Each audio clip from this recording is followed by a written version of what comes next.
You're listening to Soundside. I'm Libby Denkman. At the start of every week, I sit down with another journalist to talk about the news and how it affects us in the Pacific Northwest. And today, I'm not sure that the KUOW studios can handle this. I think we need bigger studios because the Big O is here. Omari Salisbury of Converge Media. You can find them at whereweconverge.com. Omari, thank you so much for being back on the show. I always love you having you on Soundside. Oh man, it's really good to be back here. Honestly, I have a good time every time I'm able to come here and talk about what's happening, man, out there in the streets. And NPR listeners love you. So I'm going to turn to our top story today. It is about Mayor Katie Wilson and just the, first 100 days that she's had as her time in office so far. We're approaching that 100-day mark.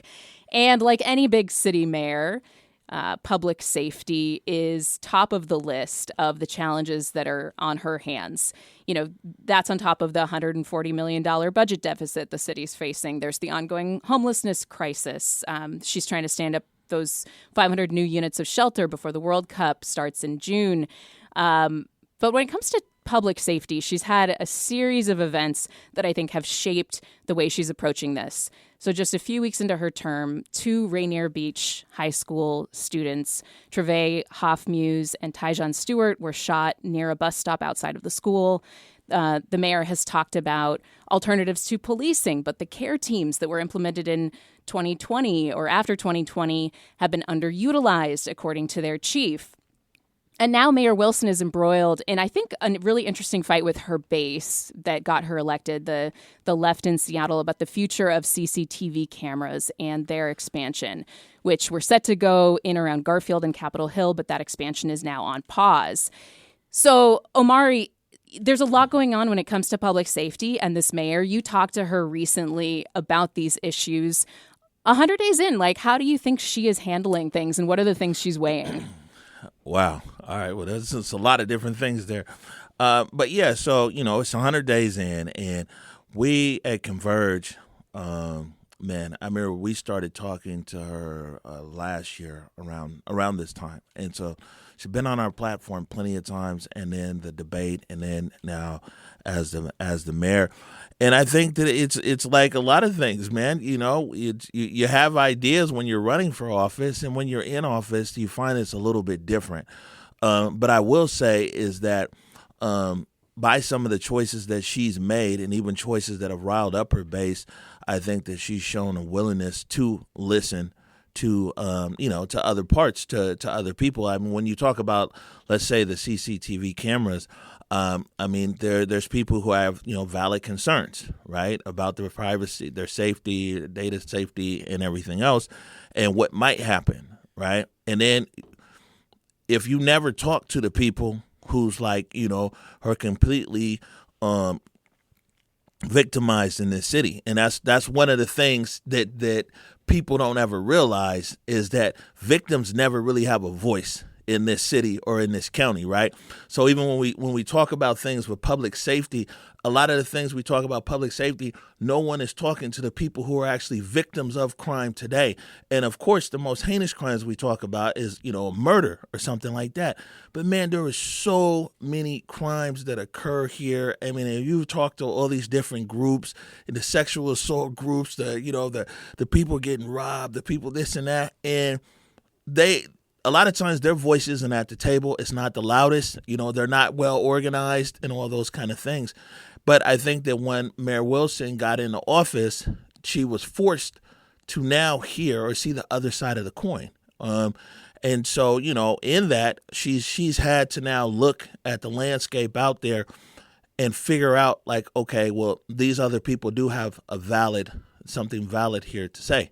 Because when she got into office, she had not promised specifically to turn off all the cameras, but she had expressed skepticism basically because of all those safety and the security of data and the concerns for, immigrant groups that there would be access for ICE or federal agents. Now, she has said that SPD and the Real-Time Crime Center does not share that data with other agencies. Man. But then, as you noted, when she gets into office, the tone kind of changes because she starts talking to more different kinds of people. That's what I'm saying. Is it's like, so I mean, let me tell you, right? So I lived in a country. I lived in Dubai for 4 years. You know what I'm saying? Launched a TV station over there. You know, believe me, I lived a real fly life before returning here to the Emerald City. So I lived in a city where it's cameras everywhere. Like, I get it. It's horrible. I mean, you can't do anything. Believe me. And especially, I'm sure, like today over there, it's like, it's crazy. You feel like Big Brother is always watching. Yeah, so I really have. So one, I really can talk as someone who actually has lived in a city where people are really, you know, that what they're fearful of. You know, like I said, I lived in Dubai for 4 years. I lived in Abu Dhabi for a year and a half. And, you know, those countries, it's cameras everywhere. And so I really get it. And yeah, it's a crazy feeling when every single thing is being monitored. And I think that the mayor has had to go and think about the other side of some things. You know, it's a lot of ifs out there. What if this happened? If was a fifth, we'd all be drunk. You know what I'm saying? I mean, it's just real.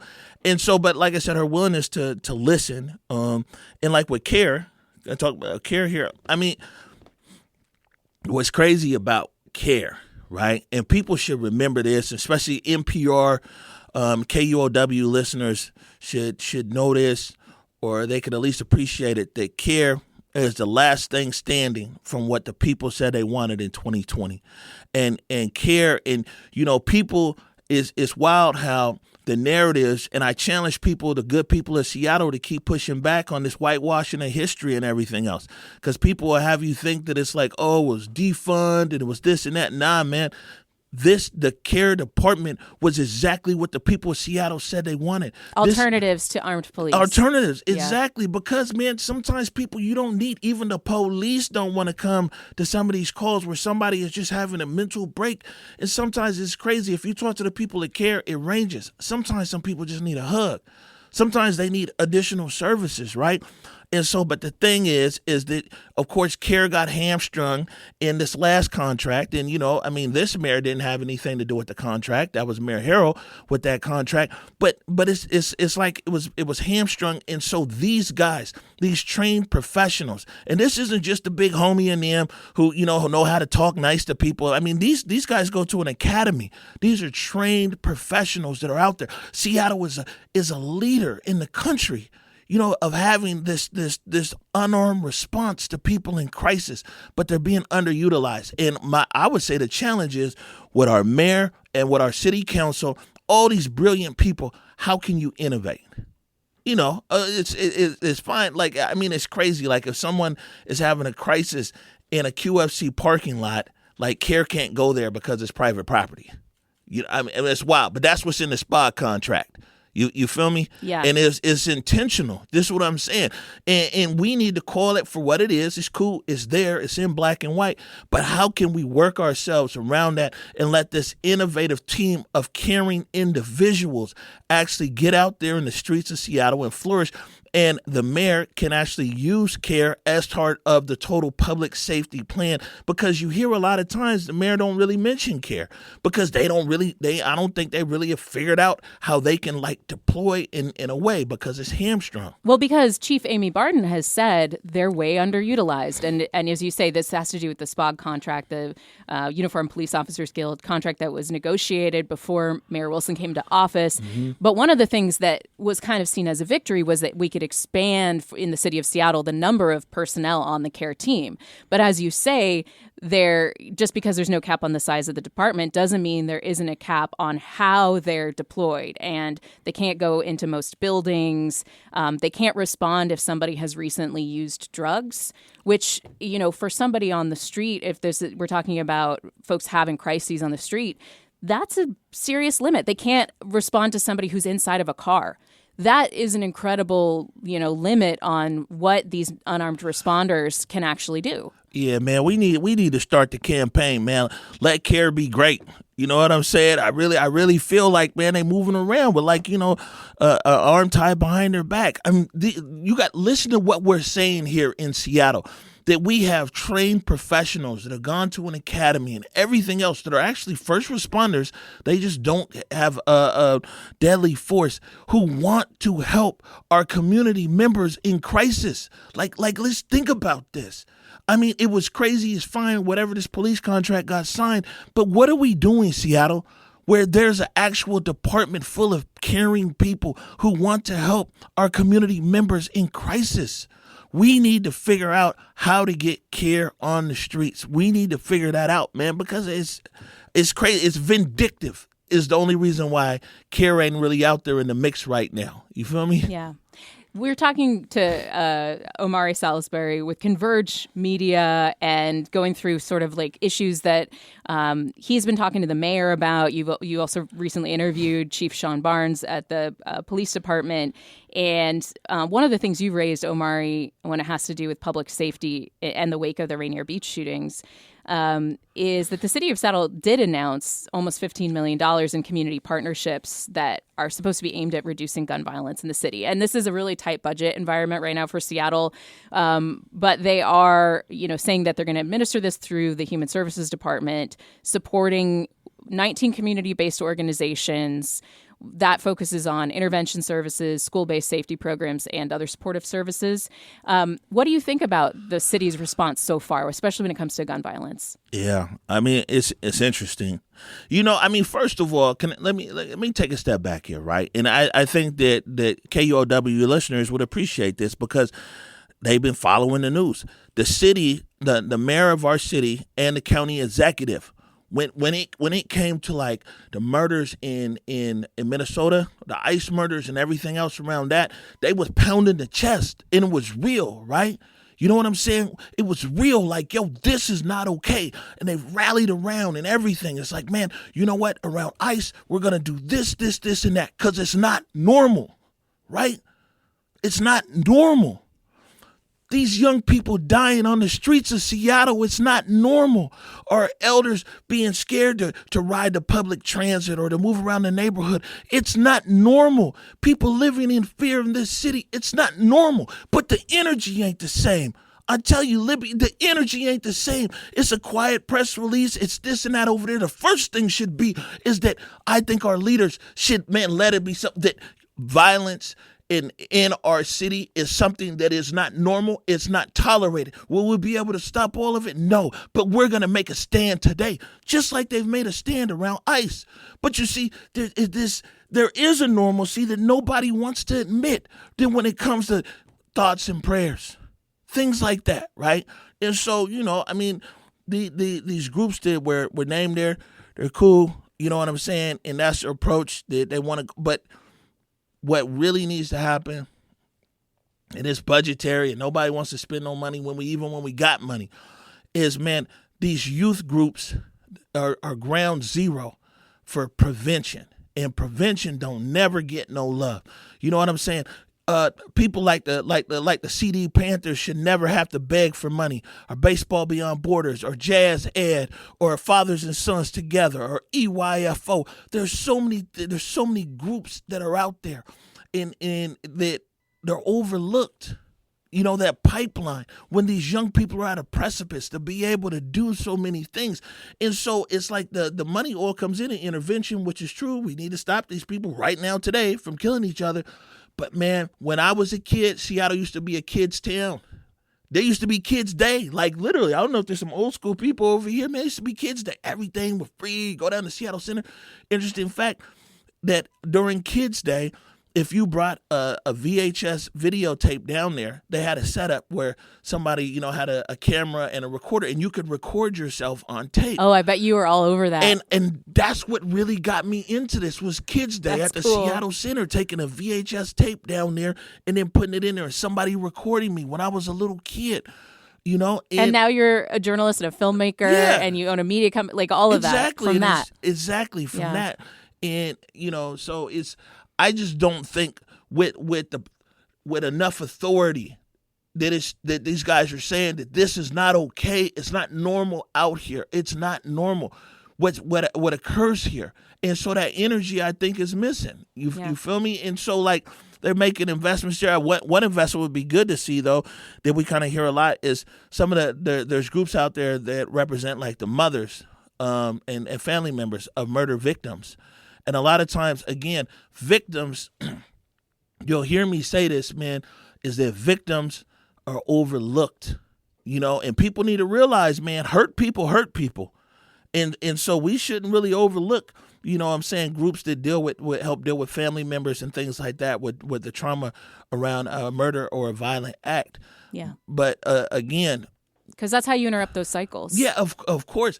Victims are not prioritized, and they're just left out. And so, I mean, that's something else that I would like to see. But I would really like to see the energy. I want to see that ICE energy on the, man, let's stop violence in our city energy. Like, man, because clearly they showing they got the energy. Like, man, come on, let's bring some of that energy over here. Let's shut down this gun violence. Let's stop these young people from killing each other. Let's make sure our elders and people feel comfortable to walk in their neighborhood, because anything else is not normal. That's Omari Salisbury with Converge Media, and you're listening to Front Page on Soundside today. I'm Libby Denkman, and we're moving on to our second story on Front Page.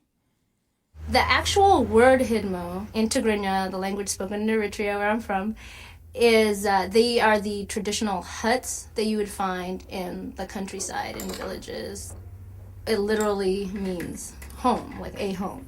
And we like to say here that Hidmo means home, and we like that Hidmo is a home for lots of different things in the Central District. That's the voice of Rawa Habte. Speaking to the Seattle Channel in 2009, Rawa was a restaurant owner and immigrant rights organizer with One America.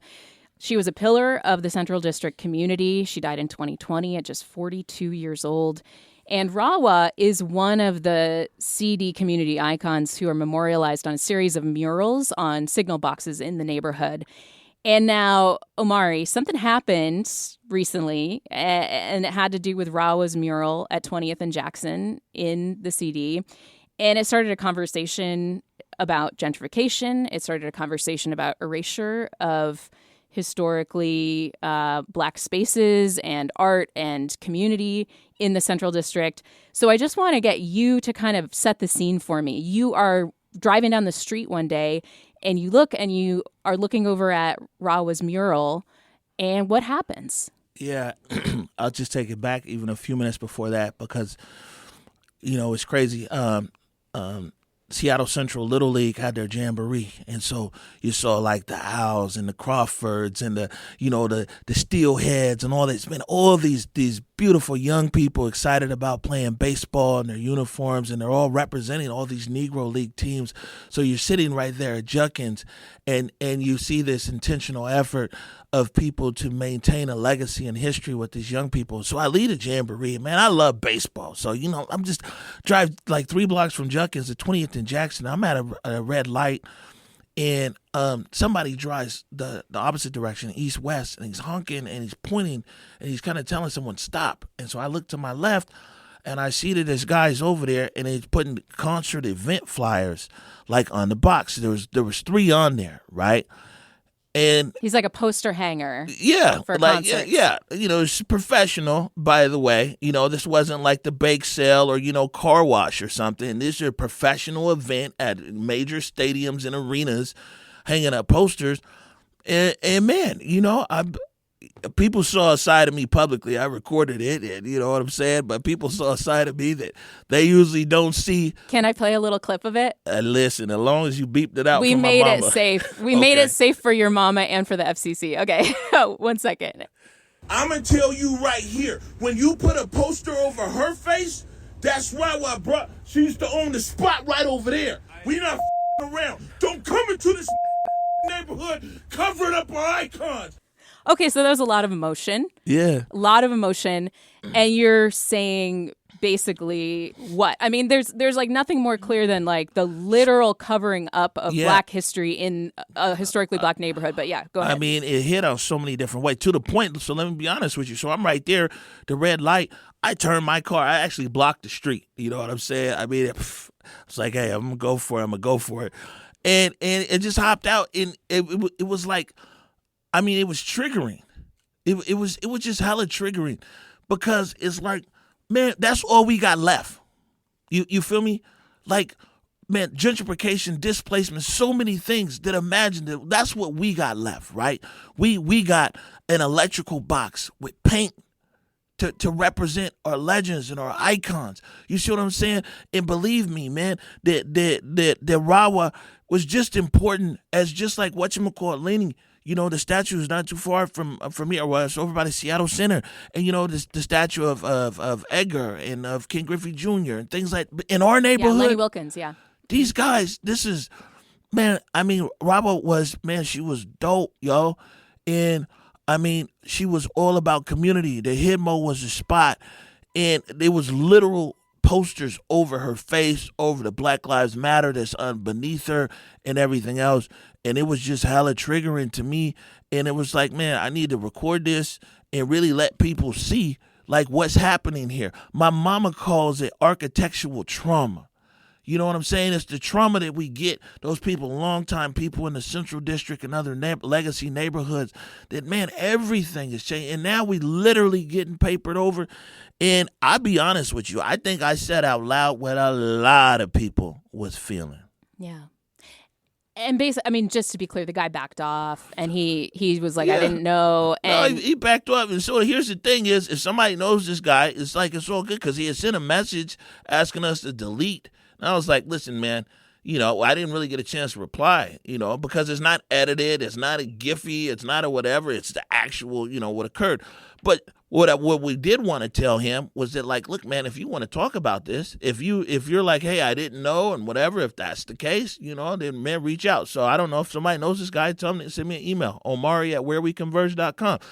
Because, you know, I mean, it's not about that. Yeah. It's not about let me run this dude off and everything else. It's like, man, clearly there's a conversation to be had, and, you know, I'm willing to have it. And, you know, it's the same thing. We reached out to the city, to the mayor's office, and was like, it's good for people in our city in case we need to actually tell people in our city that it's not okay to put stuff over people's faces. Like, yeah, you would think. There's something about the feeling that you had to like pull over right in that moment and defend that piece of art that I want you to kind of explore for me, because you are obviously like, there's a lot of emotion, but it's like you felt like this urgency because it feels like what you're saying is like on all sides you've seen the legacy in the Central District of the Black history there disappearing. And so like to see that one of the last things left, the murals being papered over, that was like a final straw for you. Is that accurate? I mean, it's accurate. And also like Rawa, she was a giant. And it's within my lifespan and reach. You know, there's Flo Ware has a box, and William Gross has a box, and Jonathan Moore, word sayer, you know what I'm saying, has a box right by Ezel's. But, you know, I mean, this black woman, I'm not making it no racial thing. It could have been a black kid who was old paper, but this black woman, you know, I mean, it converged. I mean, this is the epicenter of our programming. Just about everything that we do there is centered around black women and experience about all of our hosts, all of our this, everything. And so it was like, man, you're not going to make this black woman disappear. Rawa was here. She walked with us. She made a difference. Guess what? I only met her twice in passing. And that's how you know that someone lived and left a legacy and leadership, that even in death, someone like me because I was living overseas the whole time, you know, Hidmo and everything. But man, people who I loved her, you know, and it just wasn't all right. You feel me? It wasn't all right. And this is how we be feeling every day. Every day is the pressures of not feeling welcome in your neighborhood. You know what I'm saying? And a lot of times, man, we just grin and bear it. We don't say nothing and everything else. But, you know, it just had to be said right there. And, you know, people in Seattle right now in this moment, man, this Rawa was a refugee woman from Eritrea who came to Seattle, you know what I'm saying? And not only they had the Hidmo, she was part of starting the Office of Refugees and everything else. Like she was legendary. She brought people together. So it just struck, you know what I'm saying? I probably would have been salty if William Gross got covered over, you know what I'm saying? His father of the Central District. But with her, I mean, it just touched such a nerve because she impacted people that I work with today. Converge Media co-founder Eric Calligraphy has sent me a picture of him at the Hidmo years ago. Things like that. Yeah, you shared the Naomi Ishisaka's Yeah. remembrance because the columnist at the Seattle Times, was a best friend of Rawa's. I just want to really quick, before we move on to final words on Rawa, this is from Pramila Jayapal, now Congresswoman, who worked with her at One America. And here's a quote. Pramila said she was full of light and energy. Behind a bullhorn, she could rally the crowd and get everyone fired up. In the quieter moments, she knew what community meant and was there for others, even as she struggled herself, sending so much love and support to her family and friends. Rest in power, sister. You brightened the world with your spirit and work. So that's Rawa Habte.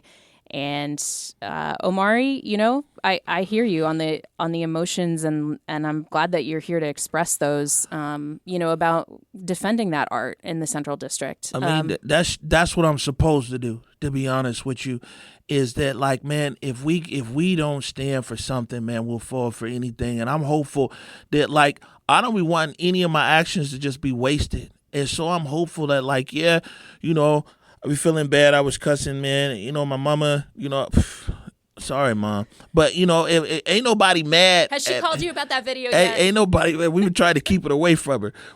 Ain't nobody mad at the action, But I just want people listening out there to know that it's like the Central District and a lot of communities across our city, but in the Central District, man, you know what I'm saying, man, we love our history, we love our culture, and we love our people, man. And man, our community, we love Rawa. Like I said, I only met her twice in passing, but you can hear the emotion in my voice that it just wasn't okay for this black woman to just be disregarded and papered over. You know what I'm saying? This is somebody who touched people's lives and impacted.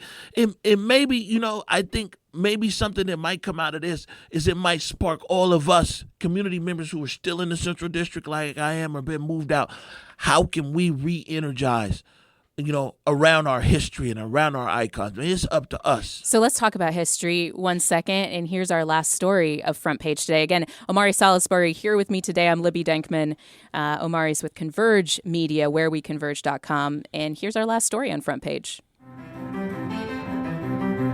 You don't need to remind me. I know those jerseys. I love them. I think it's truly special that we honor the Negro League team. It means everything to me. For us to be rocking them every week, it shows a lot of respect, and I truly appreciate it. And I hit a lot of homers in those jerseys, so I'm glad we're wearing them every Sunday.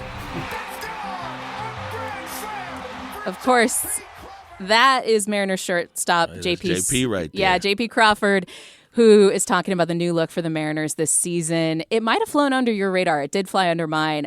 Lookout Landing and our friend Kate Pruser reported on this, and Omari reported on this, but it missed a lot of the main media outlets. The Mariners are the first Major League Baseball team to feature a historic Negro Leagues uniform as part of the club's standard uniform rotation. The black and cream Steelheads jersey will be worn on home Sunday games, replacing the royal blue, yellow, and cream Sunday alternatives.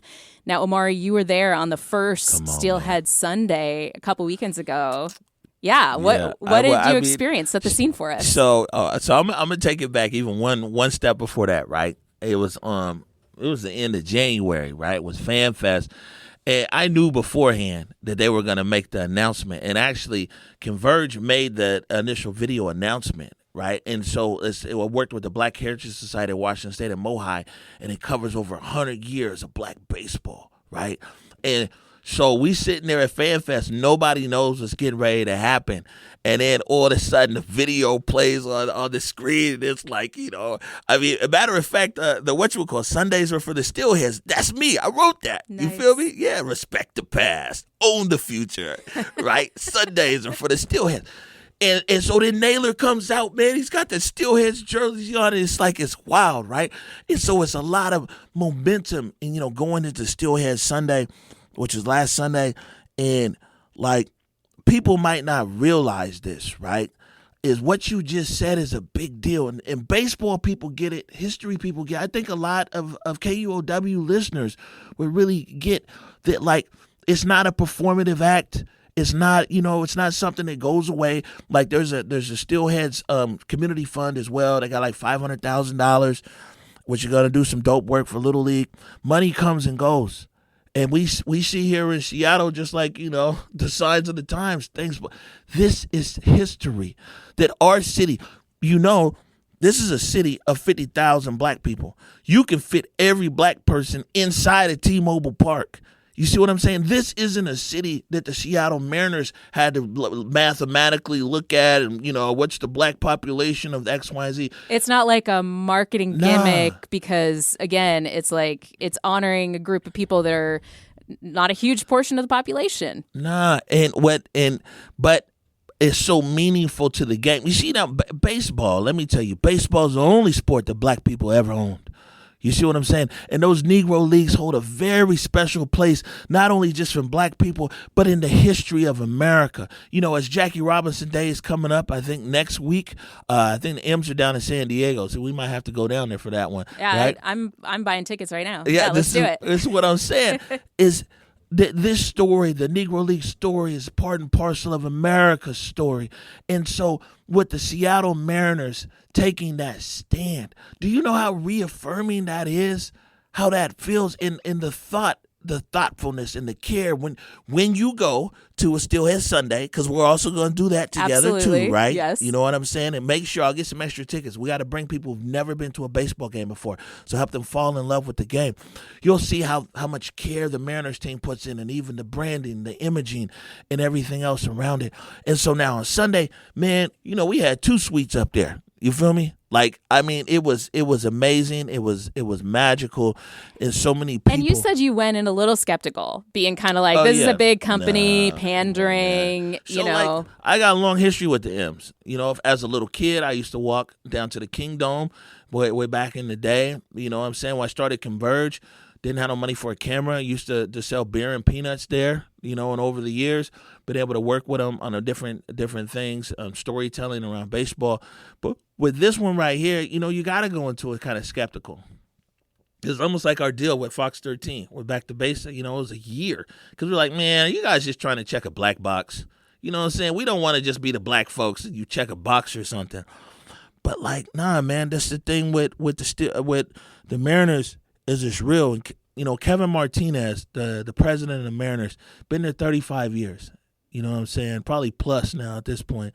He's been there 35 years.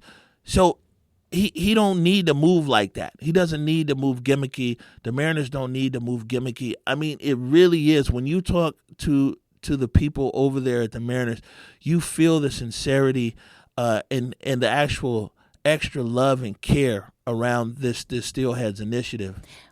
Just because we only have a couple minutes left, Omari, this is Omari Salisbury, by the way, with Converge Media. I am all in on going to a game with you. I'm very excited. But I just wanted to give you the last couple minutes here before we go on Soundside to just talk about Converge just a little bit and, the kind of stuff that the audience here on KUOW should hear about what you do at Converge and the future. Yeah. So, like, Converge, basically, we the business, man. But, I mean, we've Seattle has really watched us grow up over the last 10 years here. And, we do all kinds of different things. Mostly it's rooted in community. We have TV shows. We have our show Back to Besa, which is on Fox 13. We have The Day with Trey. And We Live in Color, by the way. We Live in Color, hosted by Deontay Damper, also on Converge Media. Deontay Damper, who is a Grand Marshal for Pride 2026. Come on, right out, on Converge.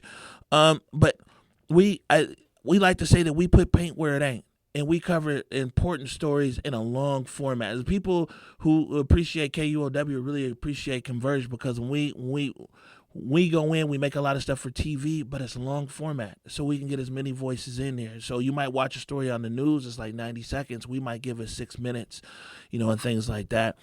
Or like you sat down with the mayor for like 30 minutes, and it's a great conversation. The mayor. And this is another thing. It's just like, we get the mayor, we get the police chief. We talk to people in a way that other media outlets aren't able to talk to them, and that information is good for our whole city. And if people want to support you, how can they do that? Hey, we need your support right now. It's tough. You know what I'm saying? At times we down like 4 flat tires. You feel me?